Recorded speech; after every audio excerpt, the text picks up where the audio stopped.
Hi, friends. I'm Liz. Welcome to Intrinsics, where I figure out what kind of art moves me intrinsically. Today, it's this glue book and colored magazine papers to create a collage. I am going to use this image, where I think I got from Instagram, I'm not sure, but they have greens, reds, and some purples on the top, some purple blues. That red right there, I wanted to choose a simple composition, but this is paint, but I'm going to reinterpret it with collage using these papers that I've pulled out of different magazines and going to put in this glue book. And so I'm going to choose a page. Choose a page from this glue book, and I'm having fun. It's just coming along really nicely. So pull out my red folder, my green folder, and my purple folder, where I have a lot of not images, but color schemed papers. So as you can see, there's just a lot of different tones in here, a lot of different shades of green, and that's kind of what I'm going to go with today. I see in my head, I see a layered look with lots of different tones, lots of different values. And first thing I'm going to do is sketch out a really simple guidelines to where I'm going to put this composition.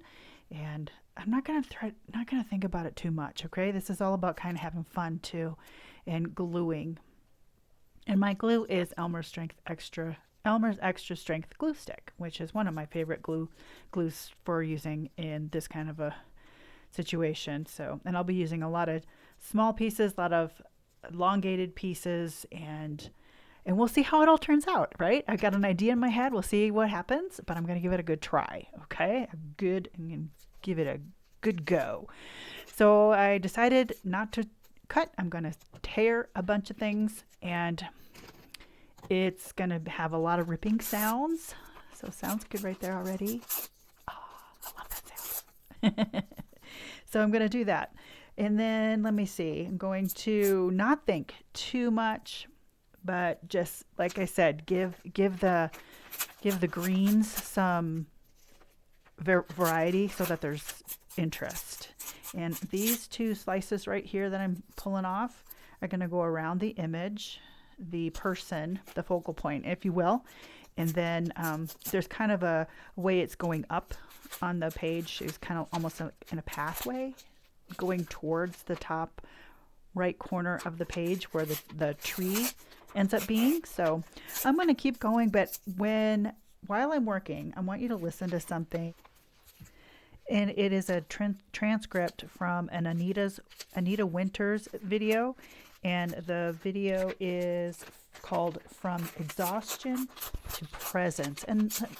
And while you're listening, just see if anything resonates with you. I got a few tidbits that definitely resonated with me. So her accent was really cute, and I wanted to have her voice on it, but there's music in her video that I was afraid copyright would nail me for. So I'm just going to read the transcript. So I'm so glad that she has that. Anyway, she says, I want to start with a line from Seneca. The worst is not the one who suffers, but the one who feels nothing and continues to live by habit. It's a line written almost 2,000 years ago, yet it feels written for us today because what is more common now than living by habit? We wake up, check our phones, go to work, do our tasks, scroll through feeds, fall asleep, and repeat. It's not even suffering, it's numbness. And numbness is more dangerous than pain. Because pain, at least, makes you act. Numbness makes you accept. We often say, I'm tired, I just need rest. But have you noticed how sometimes even after rest, after a holiday, after 8 hours of sleep, the fatigue doesn't go away? That's because it's not just physical exhaustion, it's disconnection. Disconnection from yourself, from meaning, from spirit. The ancients knew. The shamans call it loss of spirit, when someone no longer sings or dances or feels alive. The Stoics describe such people as living corpses. Epictetus warned, if you do not know why you live but continue to live, you are a slave, not a free person, and that's the trap many of us find ourselves in. Living but not living for ourselves. Now let's bring this closer to today. Think about modern life. The endless grind of emails, jobs where we're judged by productivity apps and weekly performance reports, families squeezed between mortgage bills and the constant pressure to provide. Even children from a young age, they're taught to sit still, do the work. She ticked the boxes. We're taught discipline, performance, and efficiency, but rarely we are taught to pose, to feel, to listen. That's why so many of us feel like we're running on 10% battery all the time. We're not broken, but we've been programmed into a system that values output over aliveness. Yuval Noah Harari puts it very sharply. The system does not care about your happiness. It cares about your efficiency. And here's where Carl Jung becomes very relevant. Jung believed that when people ignore their inner life, their imagination, dreams, instincts, and creativity, they become ill in spirit. He described much of modern suffering not as a disease, but as meaninglessness. He said, until you make the unconscious conscious, it will direct your life, and you will call it fate. In other words, if you don't face the hidden parts of yourself, your suppressed emotions, your forgotten creativity, your inner voice, then you will keep running on autopilot, making habits for destiny.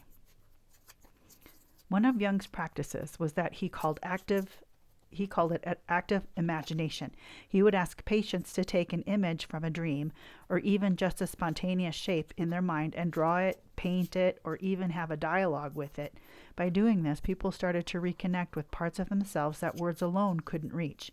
Jung himself drew hundreds of mandalas, circular symmetrical images that emerged from his unconscious. He didn't draw them for art's sake, but as a way to ground himself and integrate his inner world. Now, think about how this connects with intuitive art. When you sit down with paper and pencils without a strict plan and you just let lines and colors flow, you are doing what Jung described. You are letting the unconscious speak and something magical happens. You start to feel again. You might begin with scribbles, then suddenly a flower emerges or shape or even just a pattern that feels alive. It's like when we were children looking at clouds, we saw faces, animals, the entire worlds. That's intuitive art. Not controlling, but allowing, not producing, but discovering. And here is why it matters in our time. Studies now show that creative practices, whether drawing, dancing, or even gardening, lower stress hormones, slow the heart rate, and improve mood. Art therapy is being used with children who have anxiety, with veterans coping with PTSD, and with people recovering from burnout. Neuroscience confirms what the ancients and Jung already knew. Creativity is healing because it reconnects us with ourselves, and it's not just about art. It's about grounding, because the essence of grounding is transferring attention from the racing mind to the living body and senses.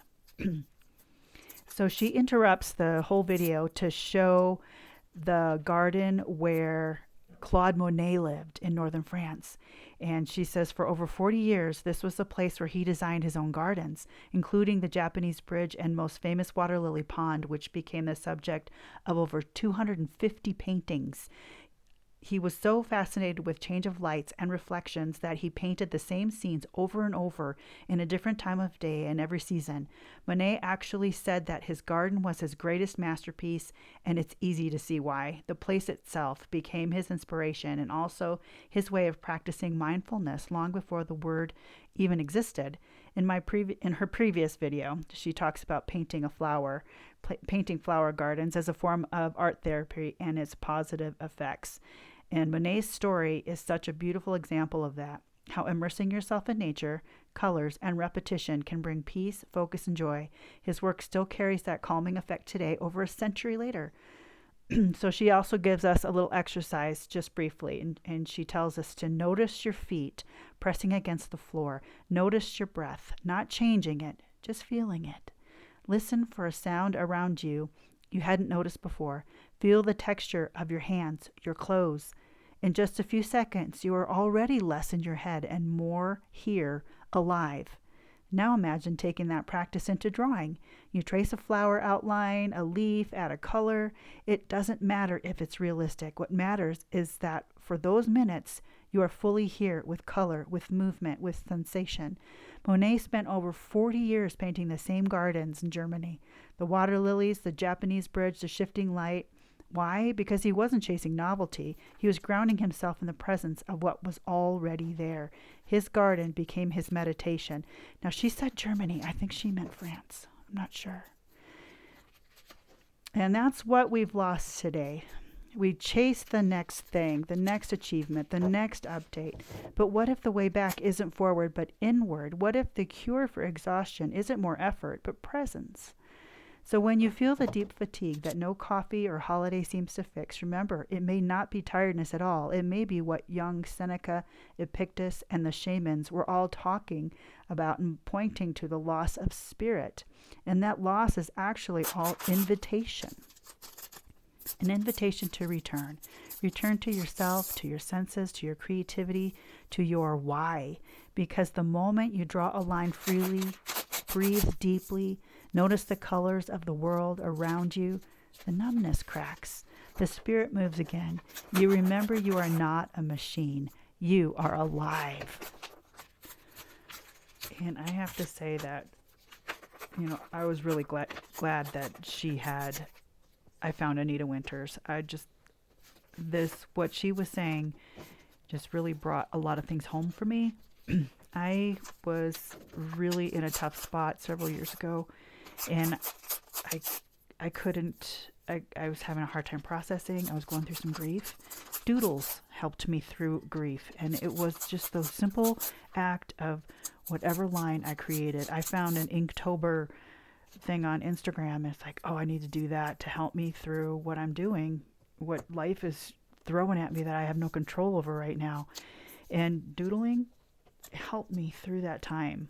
And then more recently, during recovery from chronic fatigue, I know a lot of people have chronic illnesses out there, and I was so afraid that I would never be able to create again. And I had this channel and I had my creative bend, and there was nothing there. I was that zombie. I was that unalive person that they talked about. Just the stress of life just shut me down on different levels, and my creativity was gone. I was so scared I would never have that again. But slowly I began to start drawing again, little by little. I did some doodling. It wasn't much. And I would add to it. And the collage of absolutely nothing in particular early on when I was recovering. And I am so much better now because I was able to create. Creativity it boosts dopamine. And that's something that, they didn't use that word, but that's exactly what those scholars were talking about. They know now scientifically there's something about what creativity does to your brain. You use both sides of your brain at the same time. You use whatever tactile thing is going on from your hand, gets to your brain, and it fires those neurons that create the dopamines, the oxytocin, the serotonin, and the endorphins, the dose chemicals. And I tell you, creativity it kind of saved my life in a way. It saved my brain. So there's a lot more to it. I had to do a lot of other brain work, but the creativity part of the healing journey is very real, and it's very legitimate. So, and it doesn't create for yourself, not for anybody else's approval. No matter what you want to throw on a piece of paper, or if you want to cut, if you want to glue, if you want to paint, if you want to draw, if you want to make jewelry, if you want to knit, if you want to sew, make something, do anything, something creative, photography. Oh my gosh, there's so many things that I want to dip my toe in to see how it can add to those dose chemicals and add to the creative process that can make my life more enriched. And I'm not running around like that zombie and just going through the motions every day, because wow, that is a slow death. That is a slow death. Anyway, I'm on the red part of this collage, and this part gets a little messy because this is where you think it would be straightforward. I get the scissors out and I make the person just too big to start with, but I figure it out, and it's just a simple little It kind of looks like a tooth. But anyway, using different colors there, make a little face with a hat. And this was such an easy compilation of materials. I really enjoyed just grabbing the colors and not thinking too much about how I was going to arrange them. The purples came together. I was so excited when I found the one paper of whatever that was in the blue folder. It should have probably been in the purple folders, but that kind of made the sky just kind of what I wanted it to look like.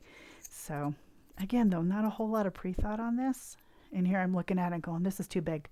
This is too big in relation to the rest of the composition. So I fixed that.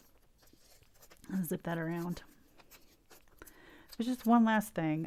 If you haven't found Anita Winters, that's with a Z, Winters, her videos, she does some doodling, and she has a very cute accent. She's sweet to listen to, and very, very simplistic channel. You can, anything you want. And she has some free printables out there too you can grab.